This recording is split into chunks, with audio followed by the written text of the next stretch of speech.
वो सोनिया गांधी वाला वीडियो आप देखोगे तो वो इतनी ट्रिगर्ड है नेशनल सॉन्ग से, जैसा कि किसी ने आज़ादी के दिन पाकिस्तान जिंदाबाद के नारे लगा दिए हों।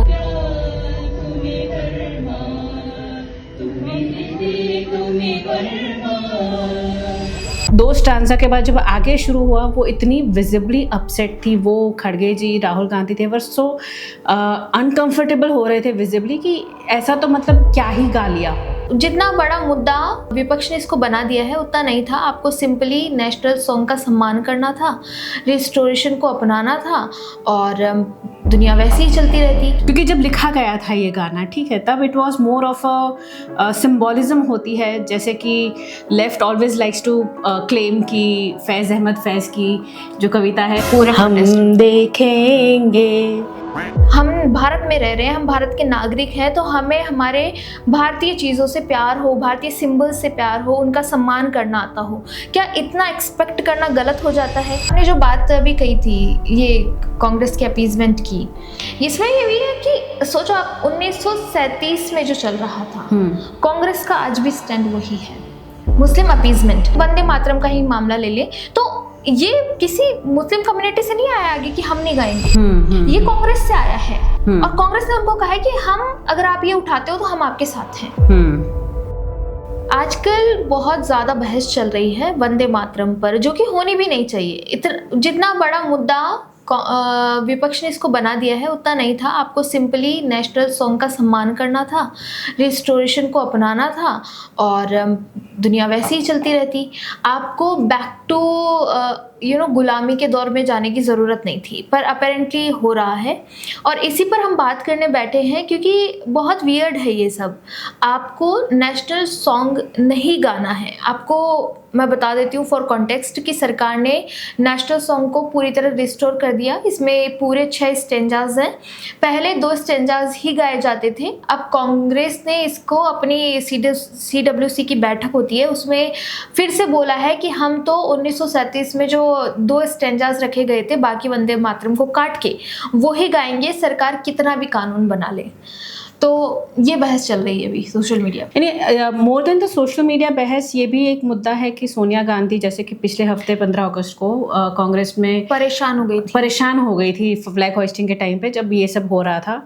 तो 2 स्टांजा के बाद जब आगे शुरू हुआ वो इतनी विजिबली अपसेट थी, वो खड़गे जी, राहुल गांधी थे, वर सो अनकंफर्टेबल हो रहे थे विजिबली कि ऐसा तो मतलब क्या ही गा लिया हो।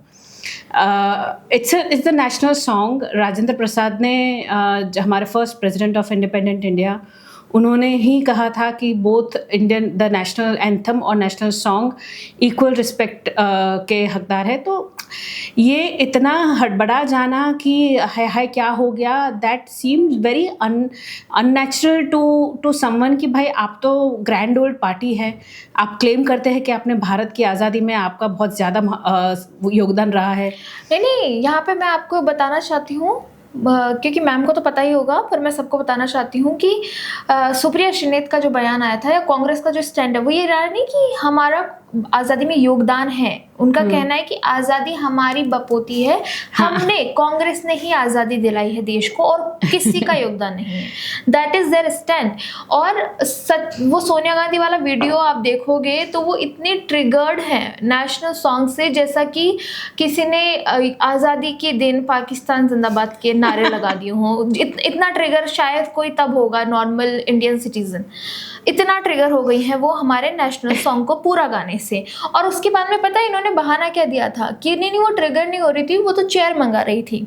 और फिर बाद में CWC की बैठक होती है और उसमें वो चेयर वाला बहाना तो गायब हो जाता है और फिर से ये लोग अपनी असलियत पर आ जाते हैं, ये कहकर कि कर लो जो करना है, हम तो 2 स्टेंजाज ही गाएंगे क्योंकि गुरुदेव रविंद्रनाथ टैगोर ने कहा था।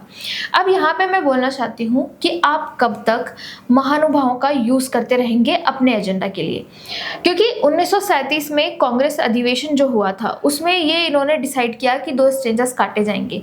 बंकिम चंद्र चट्टोपाध्याय ने बहुत पहले ये लिख दिया था वंदे मातरम और पूरा आनंद मठ में प्रकाशित हुआ था।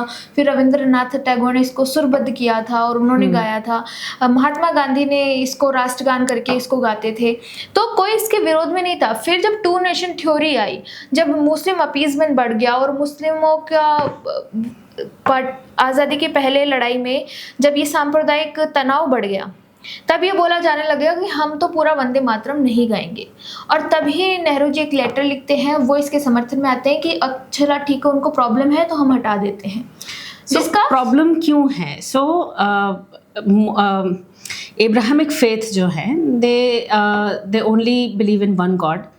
तो फॉर देम जैसे भारत माता, हम जैसे कहते हैं कि भारत माता मदरलैंड, हम भारत माता की पूजा करेंगे, हम नदियों की पूजा करते हैं, हम पेड़ों की पूजा करते हैं। तो एब्राहमिक फेथ्स में ये सब they don't believe in this kind of worship. तो वंदे मातरम जो है उसमें सम स्टैंजास, उसमें दुर्गा की बात होती है, लक्ष्मी, ये सब बातें होती हैं। तो ये उनका ये मानना है कि this is unacceptable for people from Abrahamic faith. इसमें मुझे ये लगता है कि ये जो पोएटिक, क्योंकि जब लिखा गया था ये गाना, ठीक है, तब it was more of a symbolism होती है। जैसे कि left always likes to claim कि फैज़ अहमद फैज़ की जो कविता है हम देखेंगे, वो सारा पोएटिक है, ठीक है, कि हर नाम रहेगा अल्लाह का। It's just poetic symbolism. तो if what is good for the goose should be good for the gander. Vande Mataram में भी जो चीज़ें हैं, ठीक है, India is culturally a Hindu country, तो हमारा ये रहेगा। इट डज नॉट मीन कि जस्ट बिकॉज हम इनको नमन करेंगे तो हम बुरे हो जाएंगे। और it is a specific insult to people from Abrahamic faith. उनको कोई गाने को नहीं कह रहा है, नोबडी इज सेइंग कि आपको गाना ही गाना है। सरकारी फंक्शंस में ये पूरे 6 स्टैंजा बजेंगे। ऐसा नहीं है कि हमें भी सारे स्टैंजा, हम भी स्कूल में 2 ही स्टैंजा सीखे थे, तो अभी we also do, I don't know पूरा गाना मुझे नहीं आता है। I would want to learn. I am not saying कि मैं नहीं सीखना चाहती, लेकिन जब पीछे बैकग्राउंड में बजेगा तो मैं रिस्पेक्टफुली खड़ी रहूंगी। That's all they are asking. जैसे कि इट्स अ नो ब्रेनर। एक तरह से देखें तो जैसे क्रिकेट मैचेस और सब जगह पे भी होता है, ठीक है, नेशनल एंथम इंडिया का भी बजेगा, दूसरी कंट्री का भी बजेगा, तो लोग खड़े रहते हैं ना रिस्पेक्टफुली। उसका मतलब ये नहीं है कि आप पाकिस्तान के नेशनल एंथम पे खड़े हो गए तो आप पाकिस्तानी हो गए या कुछ हो गए। It is just out of respect. And ये एक क्वेश्चन भी नहीं होना चाहिए कि आप पेट्रियोटिक सॉन्ग को आप एक मुद्दा बना रहे हैं। पर पेट्रियोटिज्म में तो प्रॉब्लम है। इन्होंने पहले ये राष्ट्रगान वाला मामला भी चला था कि राष्ट्रगान को सिनेमा हॉल्स में बजा रहे हैं तो हम तो नहीं खड़े होंगे। हम नहीं खड़े होना चाहते कि हम ये नेशनलिज्म को ना इससे आप फोर्स कर रहे हैं, आप फोर्स कर रहे हैं नेशनलिज्म। हम नेशनलिज्म कैसे फोर्सफुली हो सकता है कि आप राष्ट्रगान नहीं गाना चाहते, राष्ट्रगीत का सम्मान नहीं करना चाहते, और फिर आप ये भी नहीं चाहते कि आपके पेट्रियोटिज्म पे, आपके नेशनलिज्म पे सवाल उठे। सवाल तो उठेंगे ही। और इसमें एक चीज़ ये भी हो जाती है ना कि जैसे कांग्रेस का स्टैंड ये है कि हम तो गुरुदेव रविंद्रनाथ टैगोर की बात मानेंगे और अब हम तो 2 स्टैंजास ही गाएंगे। पहली बात तो ये उनका कहना नहीं था, उन्होंने खुद ने भी पूरा ही वंदे मातरम गाया था। लेकिन मैं एक बार मान लेती हूँ कि आज़ादी के पहले सिचुएशंस अलग थी। उन्होंने कुछ सोच समझ के उस वक्त निर्णय लिया होगा। मैं किसी को नहीं कोसूंगी, ना तो मैं जवाहरलाल नेहरू को कोस रही हूँ, ना मैं गुरुदेव रविंद्रनाथ टैगोर को। उन्होंने उस वक्त जो डिसीजन लिया वो देश के भले के लिए लिया होगा, और उन्होंने 2 स्टैंजास रखे होंगे ताकि देश में एकता बनी रहे। पर अभी हमारे पास क्या मजबूरी है? हम एक आज़ाद देश हैं और यहाँ पर रह रहे लोगों से एक्सपेक्ट तो किया ही जाता है कि अब हम अपनी इच्छा से, हम भारत में रह रहे हैं, हम भारत के नागरिक हैं, तो हमें हमारे भारतीय चीज़ों से प्यार हो, भारतीय सिंबल्स से प्यार हो, उनका सम्मान करना आता हो। क्या इतना एक्सपेक्ट करना गलत हो जाता है? अभी तो हमारे पास कोई मजबूरी नहीं है। और अगर हम इसी तरह से रिलीजियस प्रेफरेंसेस पे अपने नेशनल सिंबल्स चूज करने लगे तो कल को इनको भारत नाम पर भी दिक्कत हो जाएगी, कल को इनको सत्यमेव जयते में दिक्कत हो जाएगी। भारत माता की जय इज अ रेडिकल स्लोगन, ऐसा बोलते हैं ये लोग। एंड देखो, ऐसा है कि इब्राहिमिक फेथ के लोगों जैसे कि नॉन हिंदूज जो हैं, उनको अगर उनके अपीजमेंट के लिए अगर कांग्रेस ये कर रही है, तो इमेजिन कि आपका स्टैंडर्ड कितना वो है कि आपका appeasement factor is only about the national song. आपने से फॉर एग्जांपल कितने मुसलमानों को अपने टिकट्स दिए हैं। ये जो MY समीकरण की बातें होती हैं, यूपी इलेक्शंस आएंगे, हर बार जो भी इलेक्शंस आते हैं, there always this vote bank politics which happen. उनको कितना वो मिलता है? उनको सिर्फ एज अ वोटिंग चंक गिना जाता है, उनको प्रोमिसेस दिए जाते हैं, लेकिन उनके ऊपर जो टिकट मिलती है वो उनके जो खुद के इक्वेशंस हैं उन्हीं के बेसिस पे मिलती है, not because of the actual Muslim representative और representation that they are claiming to be giving. तो ये at some point even the Muslims of the country, इनको भी एट सम पॉइंट ये असलियत समझनी पड़ेगी कि ये जो लो हैंगिंग फ्रूट्स पे ये अपनी राजनीति करते हैं। Vande Mataram as a song, as the national song, it's just about loving your country. और उसमें अगर आपको अगर politicians are playing politics about your religious faith, आपके उस पर अगर वो खेल रहे, तो this is your time to wake up and realize कि ये आपको गुमराह करने का ये हो रहा है। क्योंकि elections, everything is about elections. India में अब ऐसा हो चुका है कि सब कुछ पॉलिटिकल ही है। तो अगर आपको लगता है कि वंदे मातरम का मुद्दा कांग्रेस का, इट इज़ बिकॉज उनको इस्लाम पे इतना रिस्पेक्ट है, आई थिंक इट इज़ ये थोड़ा सा खुद को डेल्यूजन में रखना होगा।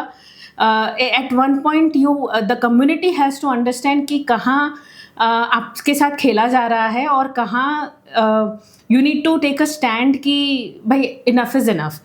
एंड इट्स नॉट अबाउट कि नेशनल सॉन्ग गाना ही पेट्रियोटिज्म का वो है, ठीक है, प्रमाण है, नहीं है। ये जो बार बार मुद्दे ये भी उठते हैं कि यही करना नेशनलिज्म होता है, नहीं होता है। लेकिन क्या इतना बुरा है? पर इसका विरोध करने से भी आपका नेशनलिज्म साबित नहीं हो जाता। एंड इतना बुरा थोड़ी है, मतलब गा लिया, पीछे बैकग्राउंड में बज गया, तो is it that problematic for you, for anyone for that matter, not just people of the Muslim community but generally Congress supporters? इतना प्रॉब्लमेटिक है नेशनल सॉन्ग आपके लिए? वही बात है ना, जो खुश होना ही नहीं चाहते किसी चीज़ से, आप उन्हें कभी भी खुश नहीं कर सकते, चाहे आप कितने स्टेंजास काटते रहो, कितने ही अपने सिंबल्स को छुपाते रहो। और इसमें आपने जो बात अभी कही थी ये कांग्रेस के अपीजमेंट की, इसमें ये भी है कि सोचो आप 1937 में जो चल रहा था, कांग्रेस का आज भी स्टैंड वही है, मुस्लिम अपीजमेंट। और इस मुस्लिम अपीजमेंट में सब लोग नहीं आते हैं। अगर आपको लगता है कि माइनॉरिटीज़ को बढ़ाना है, माइनॉरिटीज़ में सिर्फ मुस्लिम्स नहीं आते हैं। करेक्ट। दूसरी बात कि आपने उनके लिए वेलफेयर के लिए क्या किया है अपार्ट फ्रॉम पॉलिटिक्स। आप शाहबानो केस को ले लीजिए, राजीव गांधी ने वो पलट के मुस्लिम महिलाओं को अकेला छोड़ दिया, उनको उनका हक नहीं मिलने दिया। वो हक उनको जाके मिला 3 तलाक लोग बदलने के बाद में। आप इसको ले लीजिए, इनकी वेलफेयर स्कीम्स को ले लीजिए, इनकी एजुकेशन को ले लीजिए, क्या किया है आपने उनके लिए स्पेसिफिकली बढ़ाने के लिए apart from political use. And यही है ना कि कहीं आपकी जैसे कि कम्युनिटी को अगर वेलफेयर की ज़रूरत है, तो it things are more important. What is more important, having education accessible for them, या फिर उनको आप सुप्रीम कोर्ट में जाके मंदिर मस्जिद का मुद्दा उठा के जाएंगे?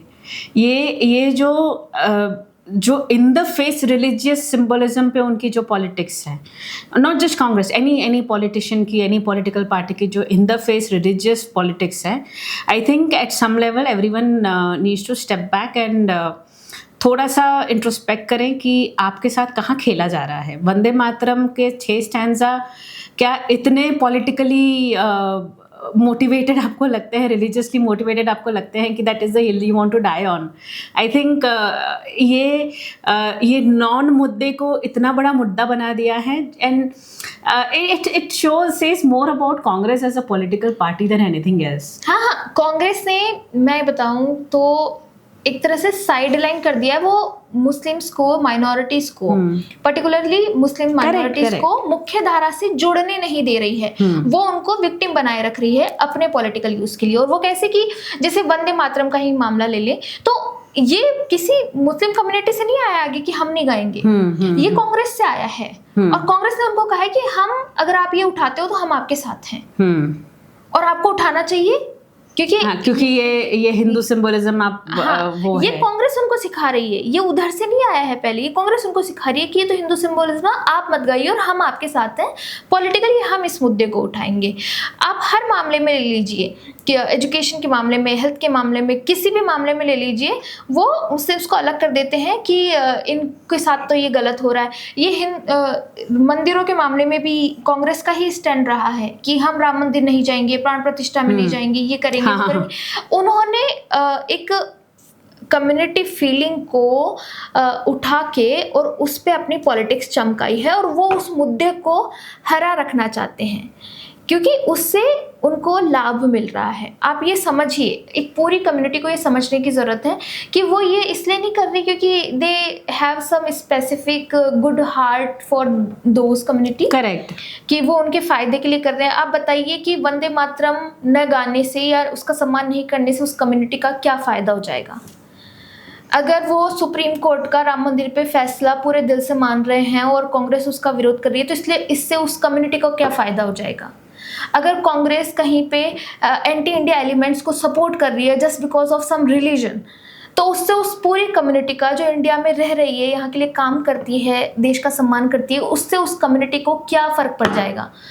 It's the cream upper 1-2% of the creamy layer जिनको फ़ायदा मिलता है। बाकी जो 97-98% लोग हैं, they just want to work on their honest bread of 2 times, and उनको सिर्फ अपनी लाइफ जीनी है, just like most of everyone us.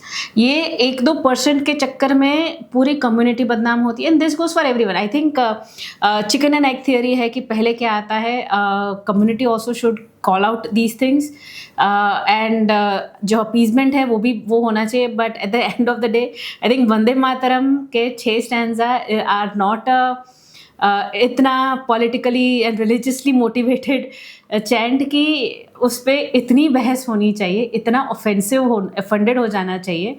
I personally feel कि ये सिर्फ एक देशभक्ति का गाना है। It is something every Indian should be very proud of because we have come a long वे।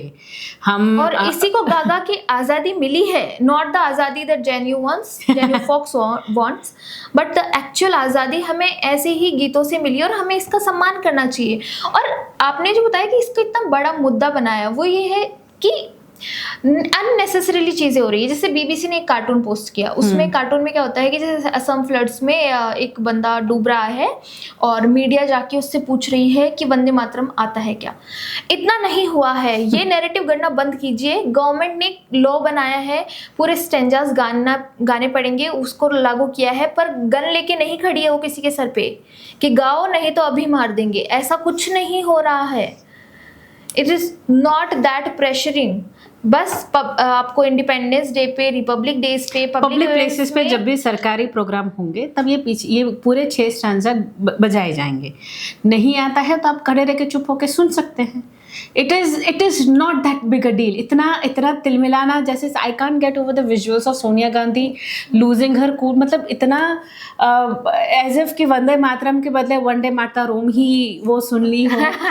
माता Rome, we did notice what she did. मतलब द इटली, ठीक है, इतना बड़ा मुद्दा नहीं है। I think this debate should at some point end now, and 6 के 6 stanza we should all try and remember them all. हाँ, अगर हमें अभी याद नहीं है, इसका श्रेय क्यों कांग्रेस को जाना चाहिए क्योंकि अगर हमें बचपन से लेकर अभी तक 2 स्टेंजाज ही रटाए जाएंगे तो हमें 2 स्टेंजा ही याद रहेंगे।